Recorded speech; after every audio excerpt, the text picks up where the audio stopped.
আপনি যখন নতুন করে একটি পলিথিন ব্যবহার করছেন কিংবা কোনো প্যাকেটজাত খাবার খেয়ে প্লাস্টিক উৎপাদন করছেন বা অন্য আসলে একবার ব্যবহারযোগ্য প্লাস্টিক ব্যবহার করছেন, এরই মধ্যে আরো হাজারো মানুষ এটি কিন্তু ব্যবহার করছে এবং পরবর্তীতে এরকম আসলে ময়লার ভাগাড়গুলোতে এগুলো এসে পড়ছে।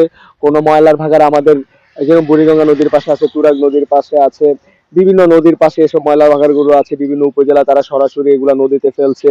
এবং কেউ যারা আসলে পাহাড়ি অঞ্চলে, যেরকম আমি বান্দরবন খাগড়াছড়িতে দেখেছি আসলে পাহাড়ের উপর থেকে ফেলা হচ্ছে বা আমাদের আসলে পর্যটকরাও গিয়ে যত্র প্লাস্টিক ফেলে দিচ্ছে।